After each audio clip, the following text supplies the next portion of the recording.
¿Ven la pantalla, señores? Sí, doctora, sí se puede apreciar. ¿Aló? Sí, doctora. Sí, doctora, sí se puede Se ver. escucha bien lejos. ¿Soy yo o son ustedes? ¿Me escuchan bien, no? Sí, doctora, sí se lo puede escuchar bien. Ya, listo. Un segundo.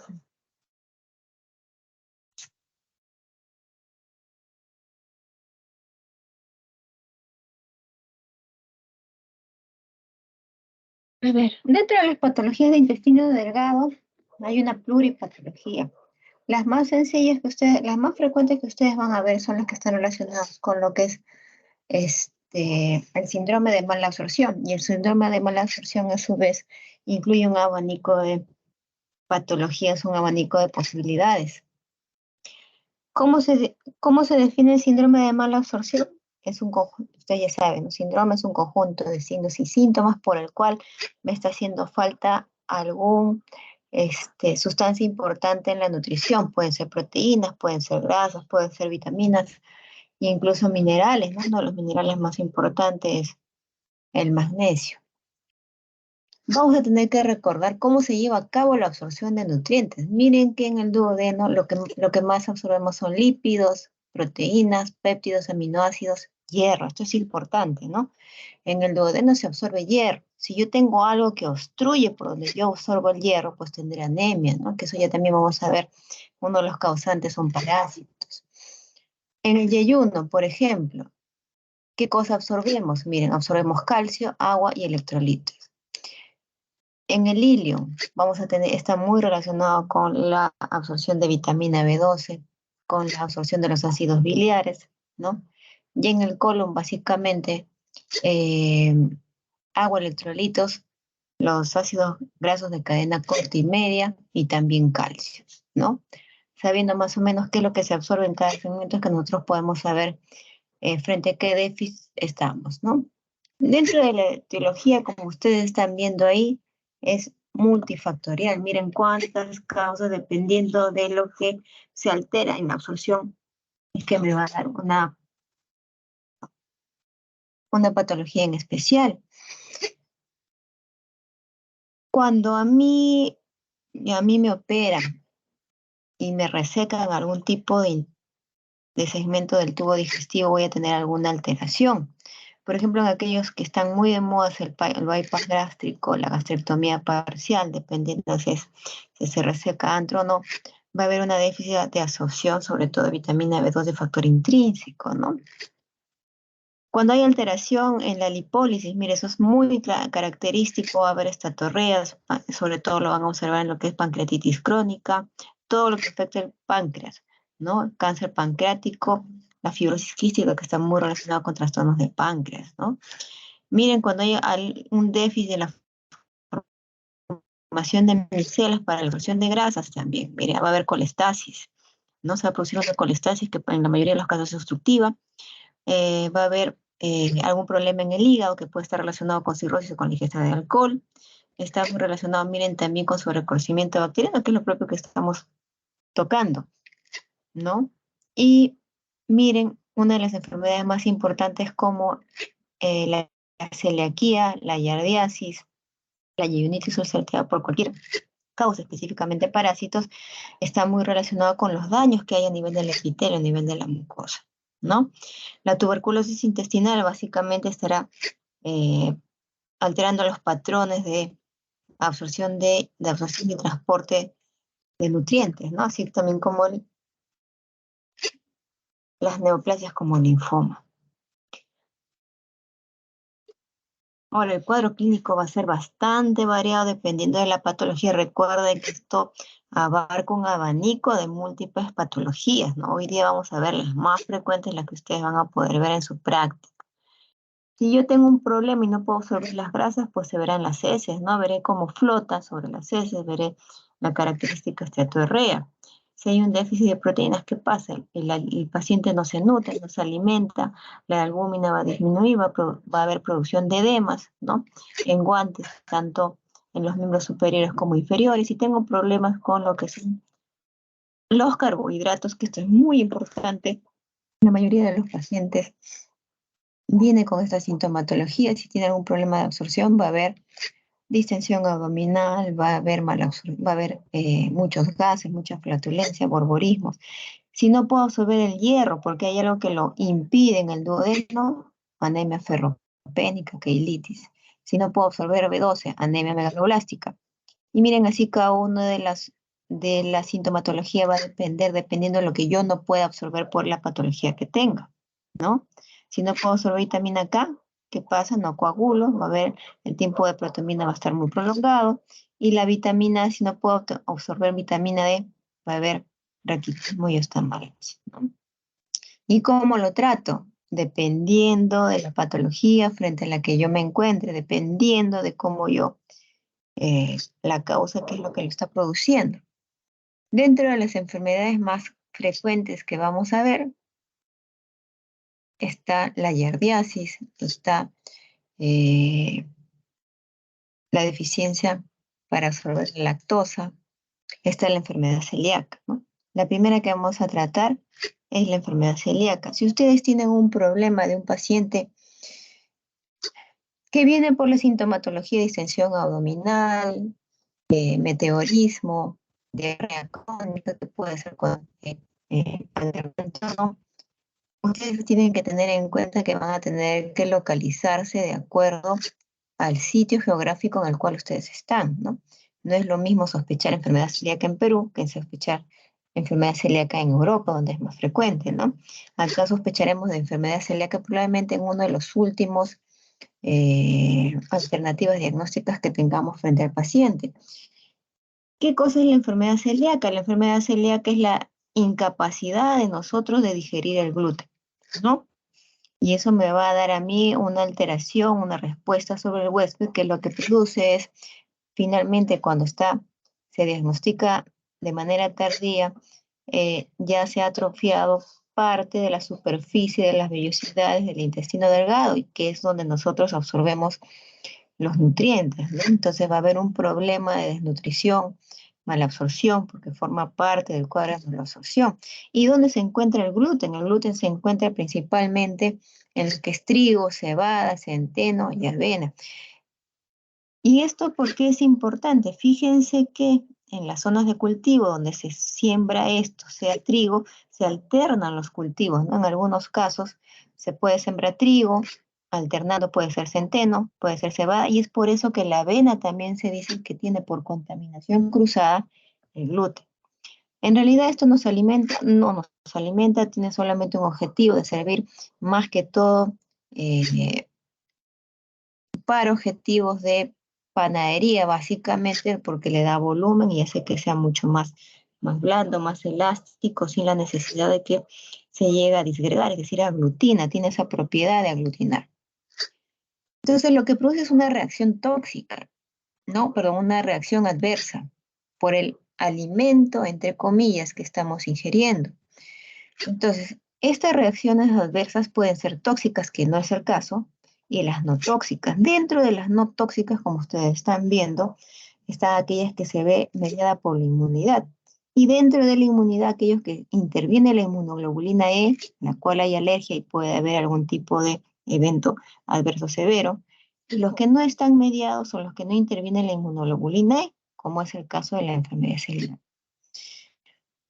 Dentro de las no tóxicas y que también se ve muy frecuente es por mecanismos no inmunológicos, que simplemente llega a ser intolerancia al gluten, una pérdida de sensibilidad al gluten, y es que pues el gluten en realidad no tiene ningún tipo de capacidad nutricional. ¿Deberíamos ingerirlo?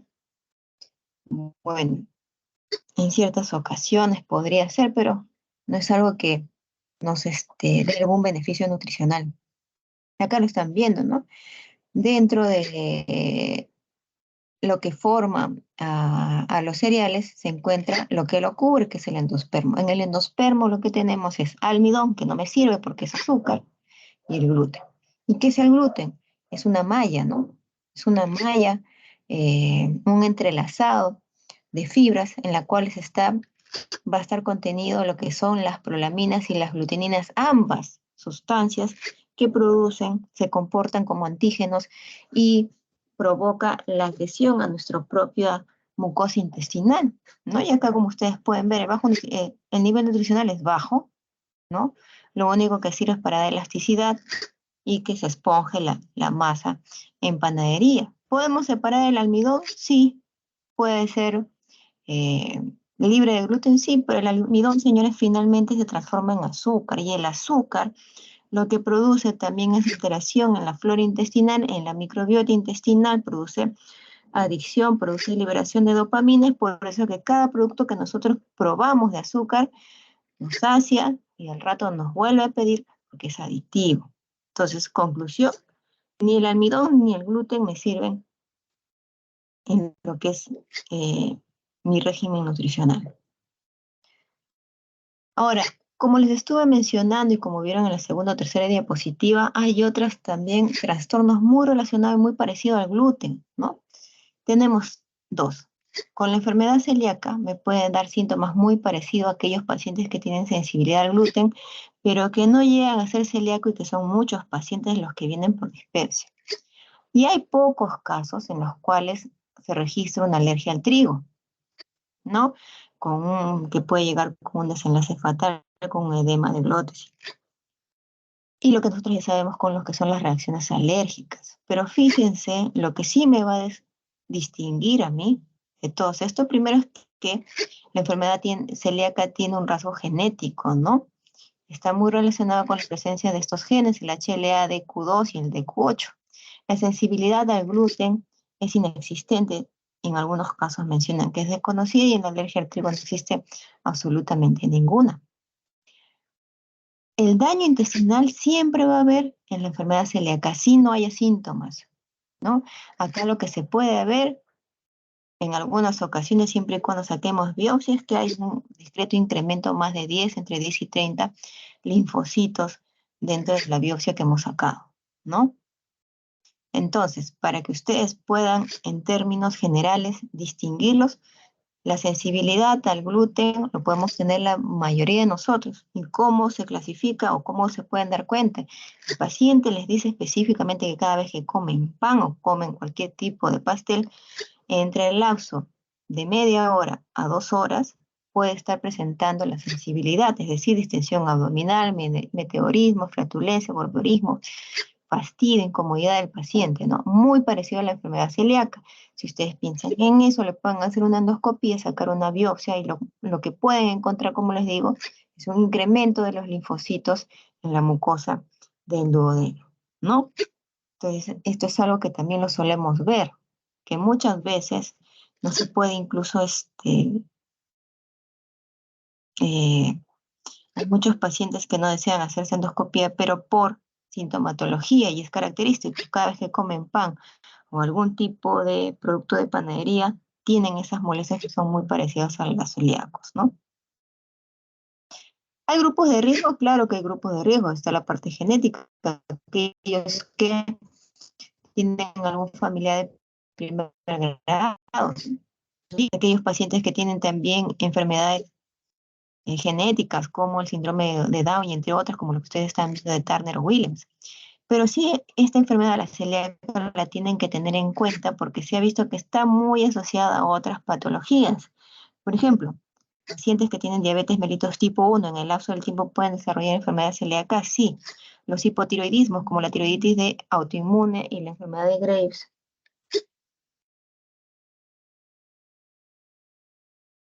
y la enfermedad de Graves también está en algún lapso del tiempo, lo pueden presentar, sí. La hepatitis autoinmune, la déficit de inmunoglobulina A, y miren aquellos pacientes que tienen colitis o gastropatía linfocítica también. Eso lo tienen que tener bastante en cuenta. Siempre hay asociación con algún otro tipo de patología autoinmune. ¿Y qué es lo que pasa, no? Como les decía, las prolaminas y las gluteninas se comportan como un agente agresor, ¿no? Se comportan como antígenos que llegan hasta la célula presentadora de antígenos, ¿no? Se unen a esta célula y van a formar finalmente un complejo que va a producir una respuesta inmune exagerada, y si esto se perpetúa en el tiempo, si esta noxo se perpetúa en el tiempo, puede haber daño intestinal, aplanamiento de los enterocitos, de las microvellosidades, y por lo tanto pérdida de absorción de nutrientes y por lo tanto desnutrición severa, ¿no? Con la consecuencia de que también empiezan a presentar anticuerpos inmunoglobulina A y G. Entonces, como ustedes están viendo, si esto se perpetúa, las vellosidades que están así, como si fueran vellitos sobre la piel, al final se convierte en completamente plano. ¿Y cómo va? Hay dos picos de presentación, como es la epidemiología. Se pueden presentar en muy pequeños, a partir de los 2 años, y podemos ver el otro pico entre 30 y 50 años. Es más frecuente en mujeres y en niños se suele ver más que en adultos. Sin embargo, como estos pacientes suelen tener una enfermedad quiescente, muchos están no diagnosticados, por eso se estima que el 75% de los celíacos no están diagnosticados adecuadamente. Es como la punta del iceberg nada más. ¿Cómo la clasifico? De acuerdo a la sintomatología. Aquella que es sintomática, aquella que no me da síntomas y aquella que tiene una enfermedad latente. La sintomática es como les menciono, los síntomas digestivos, balonamiento, meteorismo, borborismo, que nosotros podemos confirmarlo con la presencia de anticuerpos, le puedo pedir un test genético, dicho sea de paso aquí es difícil solicitarlo. En la forma sintomática es aquellos en las cuales puedo tener presencia de anticuerpos de histología, pero sin ningún tipo de síntoma. Y esto donde lo voy a encontrar asociado mayormente con esas enfermedades que les mencioné, como lo que es la diabetes, como puede ser el hipotiroidismo autoinmune, ¿no? La tiroiditis autoinmune. Y la latente es la que tiene el test genético positivo y que puede o no estar asociado a los anticuerpos positivos o a los síntomas que presenta el paciente, ¿no? La mayoría está enmarcado en la sintomática. El cuadro clínico va a depender, pues, de frente a qué tipo de enfermedad estoy.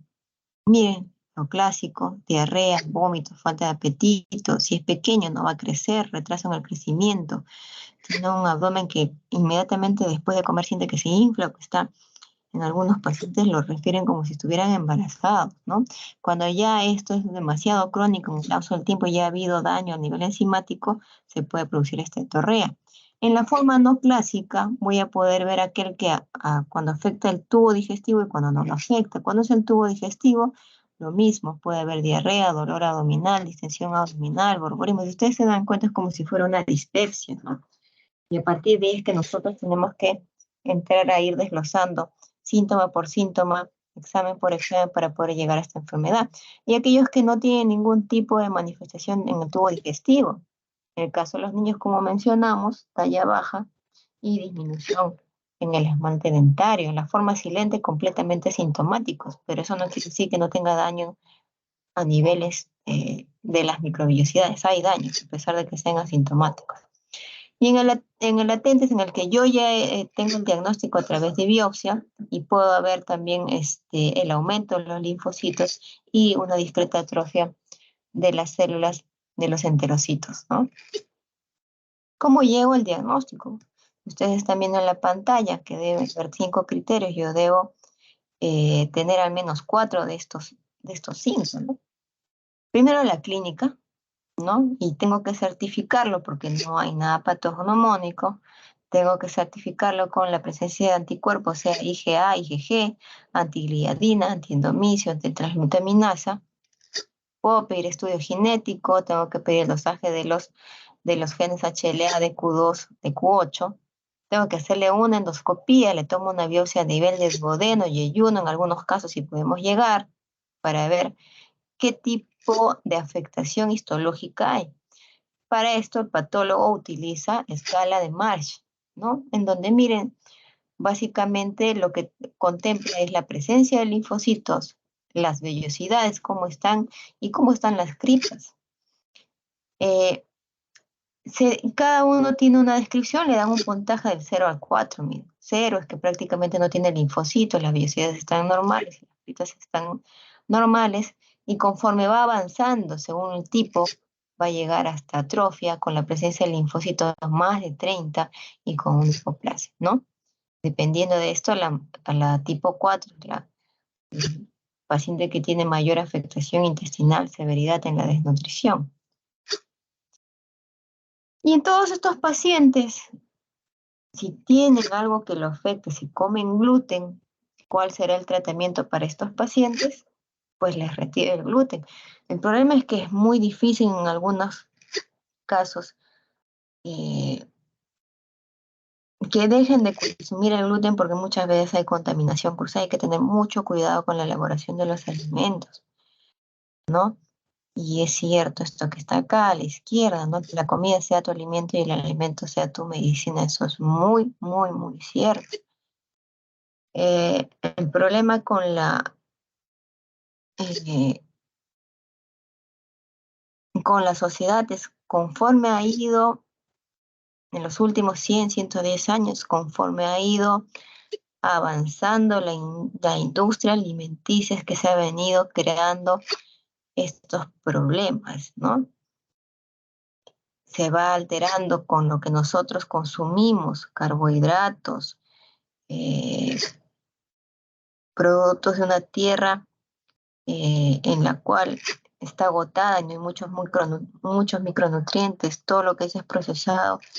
Las enfermedades han ido avanzando, como les digo, conforme a cómo la industria alimentaria ha ido progresando, entre comillas, ¿no? Y esto es lo que les decía, ¿no? Las recomendaciones, miren. Tienen que ver que no tenga nada de trigo, nada de cebada, nada de centeno, ningún cruce de ellas. Lo que se prefiere son, pues, alimentos frescos, frutas, verduras. No deben consumir nada a granel porque ahí la contaminación cruzada es mayor. Tienen que revisar muy minuciosamente las etiquetas de cada producto. Lo que dice muy bajo en gluten, ellos no pueden comer, ¿no? Los cubiertos o todo lo que ellos utilicen para cocinar tiene que ser antes de preparar algo sin gluten, tienen que ser lavados minuciosamente, ¿no? Todo tienen que separarlo y etiquetarlo sin gluten. En el momento que cocinen los alimentos, primero se cocinan los alimentos que no contienen gluten y luego el resto, ¿no? Esos cuidados son los que tienen que tener estos pacientes. Algo muy común que también vemos es la yarda. La yarda es uno de los parásitos más frecuentes y hasta el 20%, casi el 20% de la población puede tener, ¿no? Que lo produce un protozorio flagelado que se llama la yarda lambda, la yarda intestinal, en cualquiera de las dos formas como las quieran llamar. Y fíjense que lo parasita en forma de trofozoito y cuando ya sale del portador pasa en su forma libre infectante que es el quiste. ¿Y dónde lo encontramos? En los animales que nos acompañan, ¿no? Perro, gato, en las aguas servidas en el agua no potable. ¿Dónde le gusta estar a este protozoario? Miren, en el duodeno básicamente, ¿no? Si no absorbe los nutrientes como el hierro, ¿podrá haber anemia en estos pacientes? Sí, va a causar mala absorción, claro.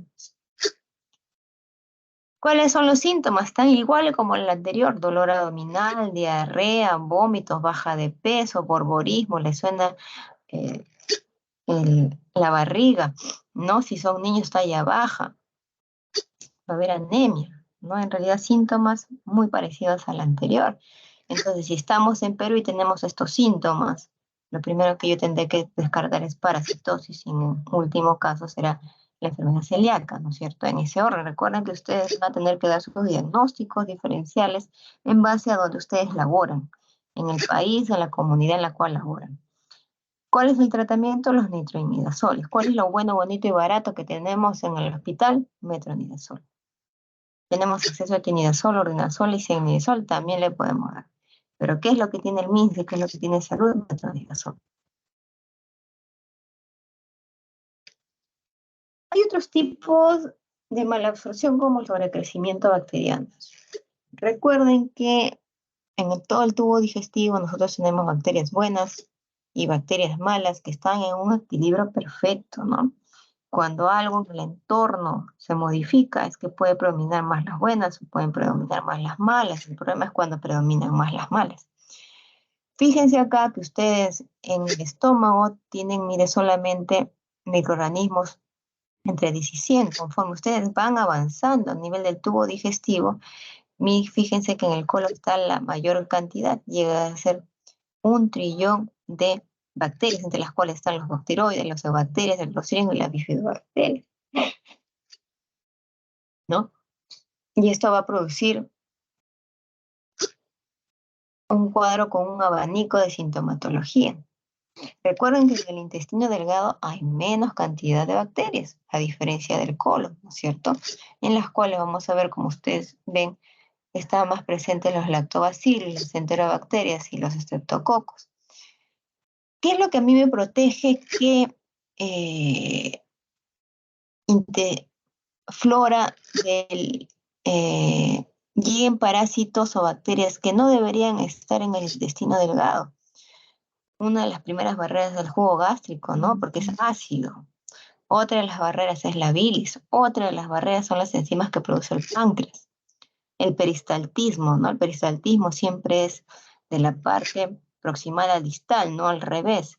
La presencia de la válvula ileocecal para que las bacterias del colon no pasen al intestino delgado, ¿no? Para que esto se dé, va a tener prácticamente que anularse o disminuir todos estos factores protectores que les he mencionado ahorita, ¿no? El peristaltismo, la acción bactericida del ácido gástrico y de la bilis, de las enzimas pancreáticas, la pérdida de capacidad de la mucosa intestinal para capturar las bacterias, el que no tenga válvula ileocecal, o que no funciona adecuadamente, que sea incompetente, que el sistema inmune esté adecuado, si no hay una enteridad tampoco va a haber buen mecanismo que impida que la microbiota intestinal mala no pueda proliferar. La secreción de la inmunoglobulina A, que ayuda a evitar la proliferación bacteriana también. ¿Qué es lo que me favorece? Algún tipo de alteración patológica. Miren, la presencia de divertículos, la presencia de cirugías con gas ciega como la gastrectomía Bill-Rodós, la estenosis. ¿Y esto qué produce? Que se estanque ahí la secreción y por lo tanto esto va a favorecer un entorno anaerobio en el cual las bacterias anaerobias van a favorecer en el intestino delgado, que en la cual deberían estar en menor proporción. La alteración también de la motilidad en aquellos pacientes, por ejemplo, que no tienen un adecuado control de diabetes, en aquellos que tienen amiloidosis esclerodermia, ¿no? Paciente diabético, si no está bien controlado en el tiempo, empieza a producir neuropatías, y este es un tipo de neuropatía, ¿no? Porque llega a afectar los plexos neuronales dentro del tubo digestivo. Las fístulas, si hay una presencia de fístulas, lógicamente va a haber alteración en la microbiota intestinal. Si hay poco ácido clorhídrico o hay una mala calidad del ácido clorhídrico, también va a producir este sobrecrecimiento, las inmunodeficiencias, la cirrosis, el alcoholismo, las pancreatitis crónicas, la enfermedad renal, ¿no? El cuadro clínico, señores, muy parecido al anterior. Miren, puede simular una dispepsia, por supuesto. El paciente le va a decir, ahí tengo gastritis, ¿no? Puede solamente tener extensión abdominal, gases, diarrea, estreñimiento. Si ustedes le hacen un dosaje de vitamina D, que se debería hacer un dosaje de vitamina D a todos los pacientes, probablemente lo encuentren baja y eso puede estar relacionado con mala absorción. Puede haber, miden ustedes la vitamina B12 y puede haber un déficit de vitamina B12, y todo esto acompañado de desnutrición, hipolbuminemia, pérdida de peso, ¿no? ¿Cómo lo diagnostico? Hay varias maneras, ¿no? Hay algunos que dicen que podemos extraer a través de endoscopía o de enteroscopía, entrar y sacar parte de la secreción o sacar una biopsia del yeyuno y cultivarla, ¿no? Es costoso, sí, porque tienen que tener en cuenta que la secreción tiene que ser lo más estéril posible cuando uno lo retira, y tienen que tener en cuenta que nosotros pasamos con el tubo, con el endoscopio, boca, esófago, estómago, hasta llegar a duodeno, no estamos arrastrando toda esa flora que no proviene del duodeno, que puede contaminar la muestra del duodeno distal o del yeyuno. ¿Es caro hacerlo? Se puede hacer, sí, pero es bastante caro. Es la más sensible, la más específica. Pero tenemos otros, como por ejemplo el de glucosa, el de lactulosa, que son mucho más sencillos, en la cual ustedes le dan el sustrato, que puede ser lactulosa o glucosa, e inmediatamente el paciente empieza a reaccionar de manera exagerada, produciendo hidrógeno y metano, ¿no? Dependiendo del laboratorio es que nos va a enviar los niveles para considerarlo como el síndrome de sobrecrecimiento bacteriano. ¿Y qué es lo que tengo que hacer? Primero, básicamente, modificar la alimentación, ¿no? Generalmente la microbiota intestinal, entre comillas, mala, se va a alterar por la presencia de carbohidratos, entre ellos azúcares, ¿no? O sea, los azúcares en realidad son los malos de la película. Y la dieta FODMAP, como ustedes están viendo ahí, está más relacionado con retirar todo lo que sean azúcares, oligosacáridos, disacáridos, monosacáridos, polioles fermentados, ¿no? Los almidón. ¿En qué consiste básicamente? En retirar el azúcar, en términos cristianos, para que ustedes puedan entender. Los almidones también, porque los almidones finalmente se transforman en azúcar, ¿ya? ¿Qué es lo que le damos al paciente? Grasa buena. En algunos casos seleccionados le podemos dar fibra, que no incremente la fermentación, y proteínas, básicamente, ¿no? Estos pacientes mejoran generalmente al lapso del segundo o del tercer mes. Empezamos con eso, el paciente debe ir mejorando, podemos ayudarnos también con algunos antibióticos de absorción intraluminal, como la rifaximina. El problema es que la rifaximina es cara, ¿no? Cada pastilla no baja de los 4 soles o 4. Imagínense dar 400 miligramos y cada tableta es de 200, ¿no? Cada 6 horas por 14 días es un gasto exorbitante, ¿no? Para estos pacientes. Y a pesar de que los traten y haya mejoría, ellos suelen, entre un 20 a 40%, suelen presentar todavía sintomatología que se resuelve, y hay que esperar y decirle al paciente que mantenga la dieta, y en un lapso de 6 meses más puede haber remisión. Recuerden que para que esto no se produzca, sobrecrecimiento bacteriano, es que ya yo lo traté y ya nunca más me va a dar, porque ustedes están viendo que hay una serie de factores que lo ayudan, ¿no? Que favorecen el sobrecrecimiento bacteriano. Entonces, por lo tanto, es un cuidado constante que el paciente debe tener.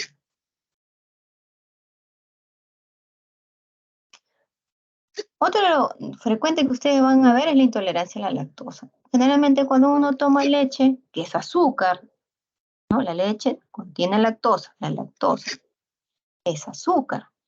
La lactosa está formada por glucosa, y la lactosa, por acción de la lactasa, la va a dividir en dos, ¿no? Precisamente cuando ustedes no tienen esta lactasa, es que no van a digerir la leche, por lo tanto va a haber qué cosa: distensión abdominal, meteorismo, borborismo, incomodidad por parte del paciente, que puede empezar tan pronto como han ingerido, como puede hasta pasar 2 horas.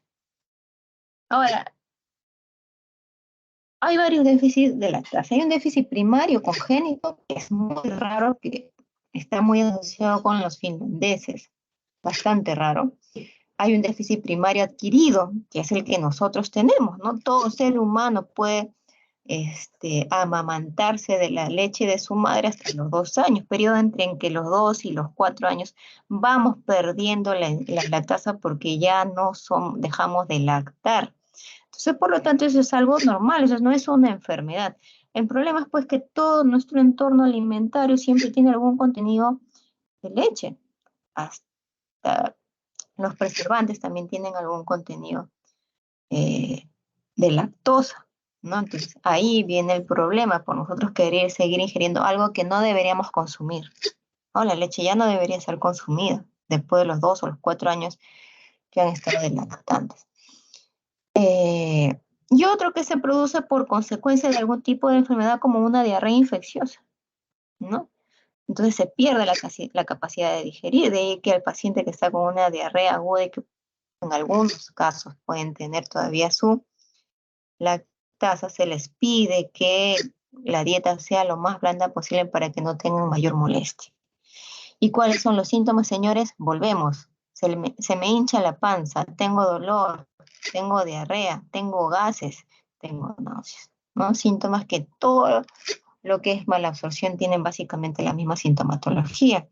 El diagnóstico es muy sencillo, con el test de hidrógeno, ¿no? Se le da una carga al paciente y después este empieza a producir hidrógeno. La sobrecarga de lactosa en sangre no se usa. Podemos usar biopsia de intestino delgado, sí también, y un test genético, en el caso de lo que es congénito, como los finlandeses que se los comenté. ¿Y cuál es el tratamiento? Si la lactosa me hace daño, si la leche me hace daño, ¿qué hago? Retiro la leche, ¿no? Tan igual como en las enfermedades celíacas que retiro el gluten. Y miren todo, los batidos, los helados, las cremas, tienen que saber leer las etiquetas, todo, no es simplemente que al paciente, cuando me dicen que son intolerantes a la lactosa, muy bien, pues no tome leche. Pero aquellos que desean tomar leche, algunos cápsulas de lactasa que pueden ingerir, ¿no? Que es de venta libre, por ejemplo, en otros países como Estados Unidos, pero acá no es de venta libre. Miren, los platos preparados llevan leche, sí, la papa a la huancaína lleva leche, los embutidos también como conservantes también, los caramelos, otra parte de embutido, el pan Bimbo, si ustedes leen ahí dice leche, ¿no? Productos lácteos, dice, todo lo que es repostería.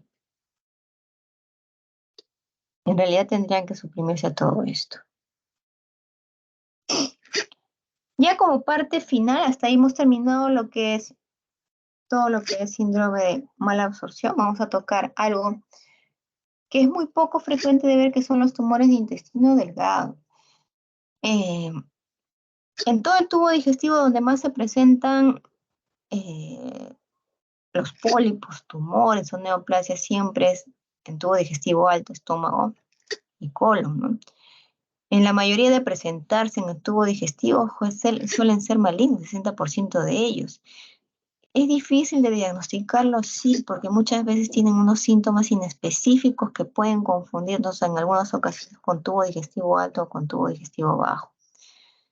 Entonces, lo que se hace cuando yo sospecho de que hay algo en intestino delgado, lo primero que tengo que descartar es que no haya nada en alto, o sea, en estómago o en colon, ¿no? Porque son síntomas muy inespecíficos en aquellos pacientes que tienen algún tipo de obstrucción intestinal intermitente. ¿Puedo sospecharlo ya directamente y no pasar por una endoscopia o colono? Sí.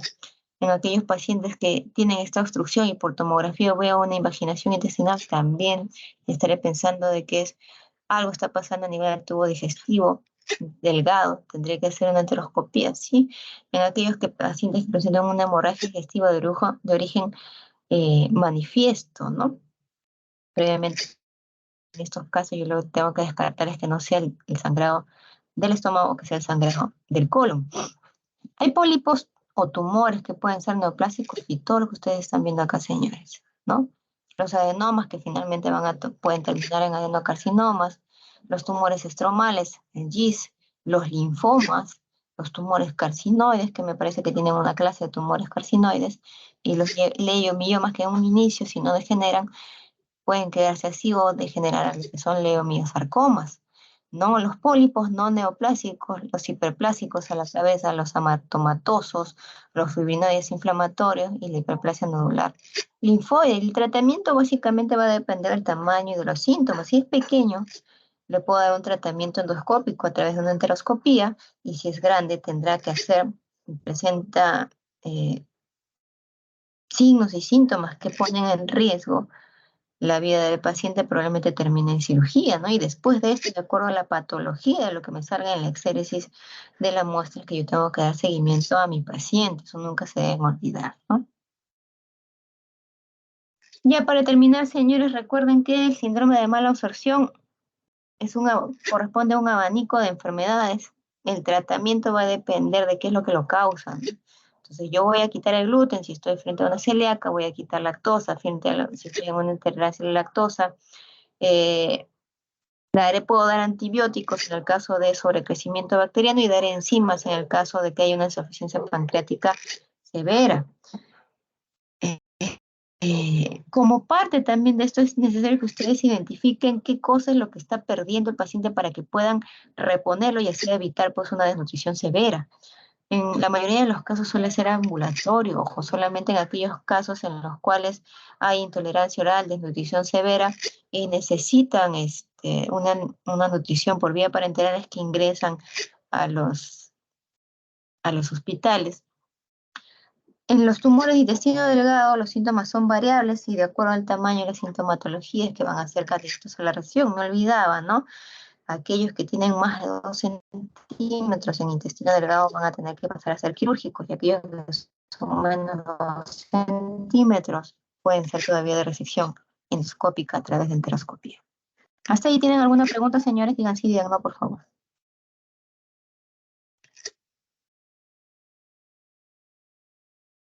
Señores, diga. Quería saber si es similar o es igual lo que Hola, ¿me escuchan?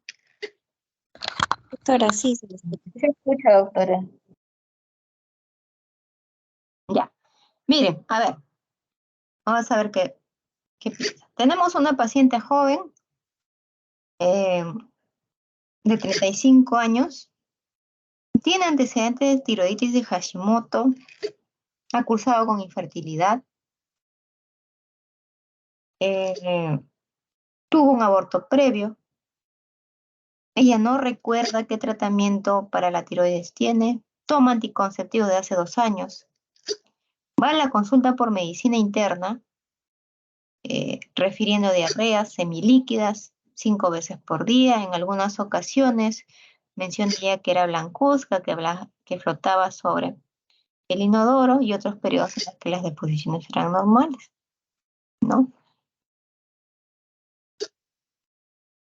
Cuando fue vista por medicina interna tenía un hemograma y un perfil hepático que estaba dentro de valores normales, parásitos negativos, coprocultivo negativo, radiología de tórax y de abdomen normal, no se veía ningún tipo de patología y una ecografía también que aparentemente era normal, ¿no?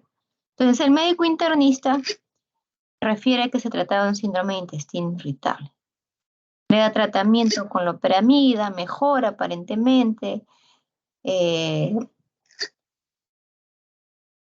La paciente por iniciativa propia decide dejar de comer cosas que contengan gluten, aparentemente mejora, pero nuevamente regresa a la sintomatología, así que abandona la suspensión del gluten.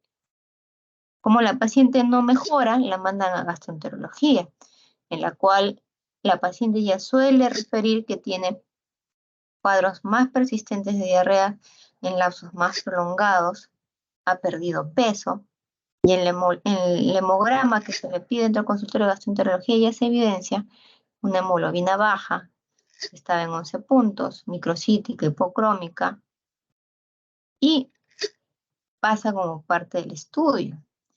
Ya nosotros hemos visto, a ver, las probables causas que pueden enmarcar a un paciente con diarrea de distensión abdominal. Esta paciente ya viene estudiada, ¿no? El médico internista dice que es síndrome de intestino irritable. ¿Qué harían ustedes como gastroenterólogos?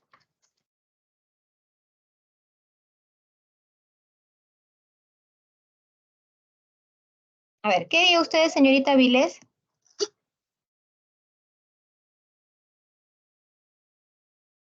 No está. ¿Hacer los El señor exámenes auxiliares, doctora? ya tiene exámenes auxiliares.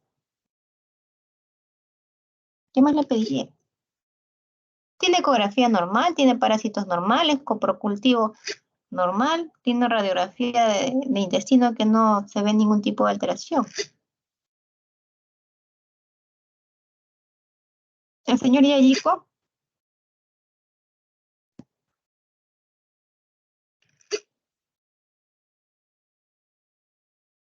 no está, ¿no? La señorita Quispe, Doctora, la diarrea es ¿de cuántos días es la diarrea, disculpe? ¿Es aguda o sea, recién? No, ahí menciona ella que tiene cuadros de diarrea seguidos que alternan con deposiciones normales. Es una diarrea crónica intermitente.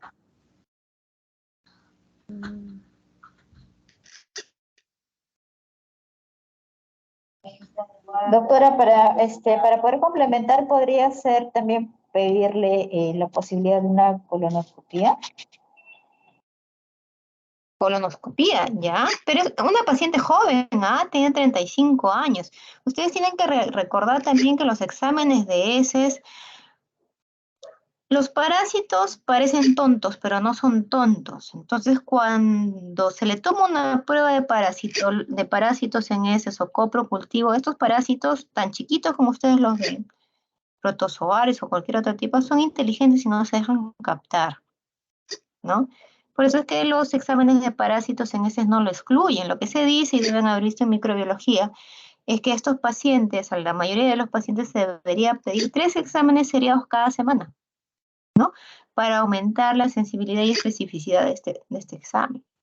Entonces, si sale un parasitológico seriado negativo, no lo excluye del todo. Entonces, yo no descartaría que hubiera parásitos. La paciente, lo que ella refiere es una diarrea crónica, es una paciente joven. ¿Puedo hacerle una colonoscopía? Sí. Antes de hacerle la colonoscopía, ¿qué cosa le pediría yo? ¿O qué está pensando usted, doctora? Si le pide la colonoscopía. ¿Qué espera encontrar en una mujer de 35 años? Doctora, si es diarrea crónica, estaríamos sospechando en una causa inflamatoria o por otro lado una mala absorción, ¿no? Pero al ser una paciente joven, me orientaría más por una mala absorción. Ya, claro, usted tiene que localizarse en la epidemiología de las enfermedades de una mujer de 35 años, ¿no? Primero usted pensará cualquier causa de mala absorción, pueden ser parásitos, puede ser intolerancia a la lactosa que hemos visto, puede ser la yardiasis, puede ser la yardia, puede ser enfermedad celíaca, sí, pero van a tener que ponerlo en orden de importancia, de acuerdo a donde ustedes se desempeñen. La señorita Ávila, ¿qué más le pediría?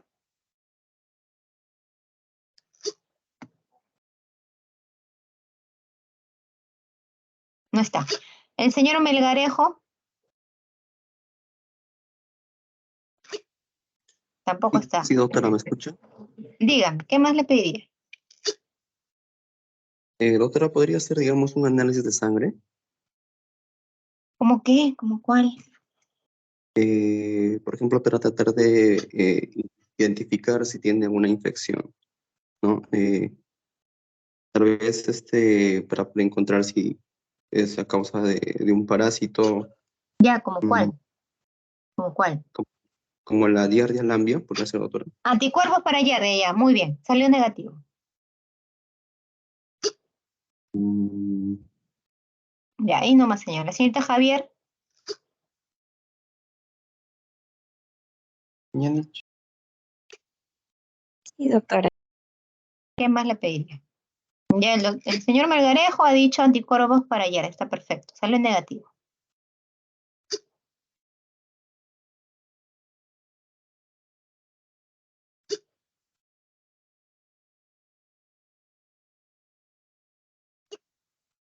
No opina. La señorita Ceballos, Doctora, o el señor, perdón, señor Ceballos. para tratar lo que es la diarrea, No, a ver, siga. o la mala absorción, Claro. ¿Qué cosa haría? ¿Qué más le pediría a su paciente? Antitransglutaminasa, doctora. Sí, sospecharíamos de una mala absorción. De una mala absorción, pero ¿cómo qué está sospechando? Si usted me dice antitransglutaminasa, está pensando en enfermedad celíaca. Entonces, como les dije hace un rato, ¿no? Es una mujer joven de 35 años que va al Hipólito, vive en el Agustino, probablemente en una zona con no buenos hábitos higiénicos, ¿no? Que ya tiene un estudio previo para diarrea, le han pedido parásitos parasitológico salió negativo, coprocultivo negativo, el examen de intestino delgado a través de radiología salió negativo, por lo menos no hay ningún tipo de neoplasia. La catalogan como un intestino irritable. Por ahí uno dice terminar de descartar parásitos. Perfecto, el anticuerpo para Yardes. Por ahí alguien dijo colonoscopía. Sí, perfecto. Quiere descartar que tenga algún tipo, no sé, de enfermedad infecciosa y luego algún tipo de neoplasia. ¿Pero qué más les falta?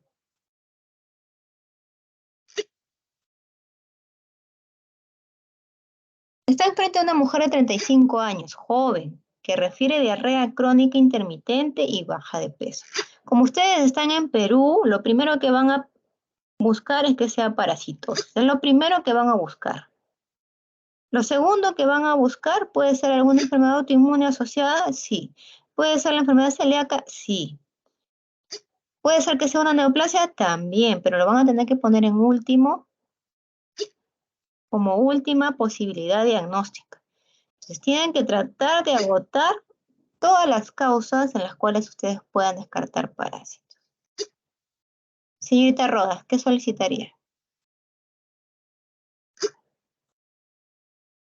Doctora, para tratamiento, para No, la, primero para que usted pueda tratar, tiene que saber la causa. No trate la consecuencia. La consecuencia se va a tratar cuando usted trate la causa. Entonces, quiero que me diga qué más puede pedir para investigar cuál es la causa.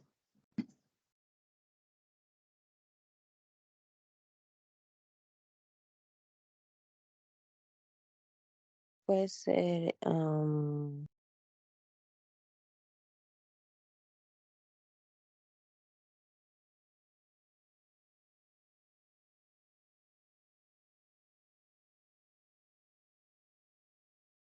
A ver, señorita Olivera.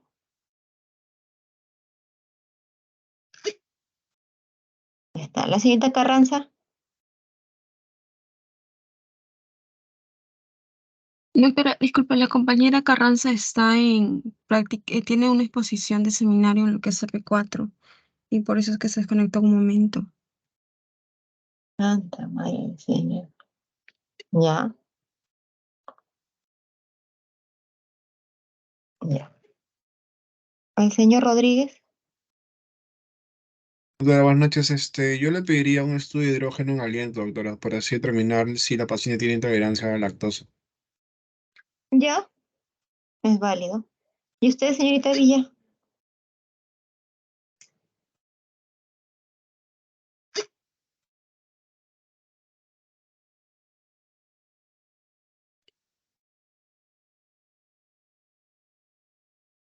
Señorita Villa, ¿se fue?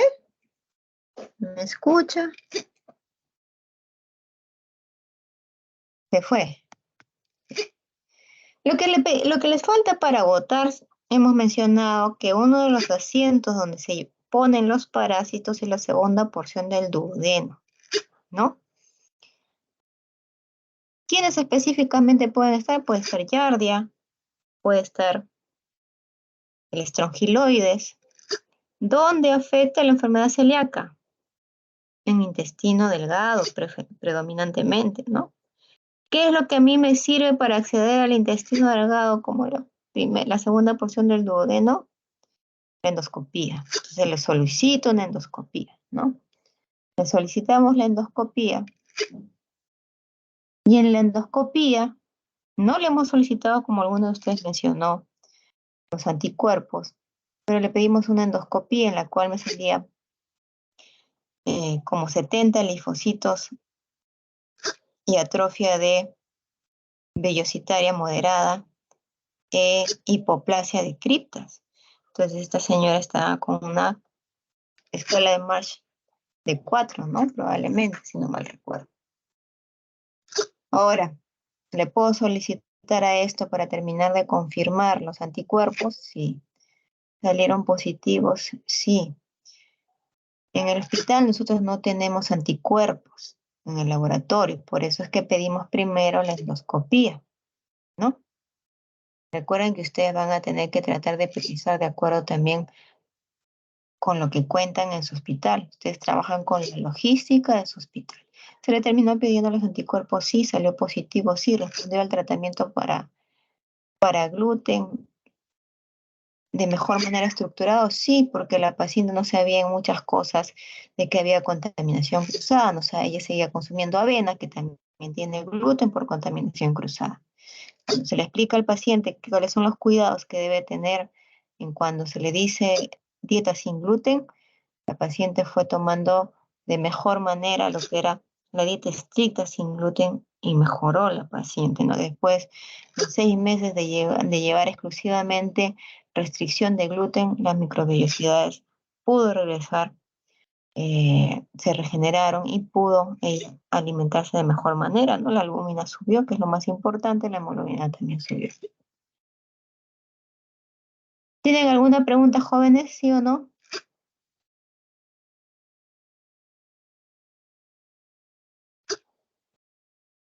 Digan sí, digan no, por favor, estoy hablando al aire. No, doctora. ¿Alguna otra pregunta o es solamente el único que me escucha? No, doctora, ninguna No, otra pregunta. Ya. Se supone que ustedes deben interrelacionar por más que sea de tipo virtual, ¿no, señores? Porque si no la clase se pierde. Puede uno mucho tener ánimo de enseñarles, pero si no se ve respuesta, no lo van a poder comprender de mejor manera. Si no hay preguntas, señores, mañana nos vemos con la clase de colon, ¿no? La clase de colon sí hay patologías bastante importantes que ustedes tienen que conocer. Nos vemos, señores, mañana. Cuídense mucho. Hasta luego. Doctora, disculpe, Buenas mañana noches, la clase doctora, será a gracias. las 7 igual o a qué ¿No? hora. No, mi pregunta era si la clase será a la misma hora de hoy o a qué hora. Regresó, señorita Villa. Le estaba haciendo una pregunta y se fue. No, doctora, se me apagó la computadora. Disculpe. Sí, ¿no? Ya. Mañana a la misma hora. Como les decía en la mañana, porque usted es mi alumna, ¿no? De práctica. Sí, doctora. Para dictarlo en el hospital todavía tengo que buscar algún sitio donde yo pueda tener, donde se pueda dictar una clase, ¿no? Entonces mañana por lo pronto a las 7. Sí, genial. Sí, está bien, doctora. Entonces mañana a las 7 la clase. Ya. Entonces los veo mañana, chicos. Cuídense. Hasta luego. Gracias, doctora. Hasta luego. Gracias, Hasta doctora. luego. Mañana, Chao. doctora. Hasta luego.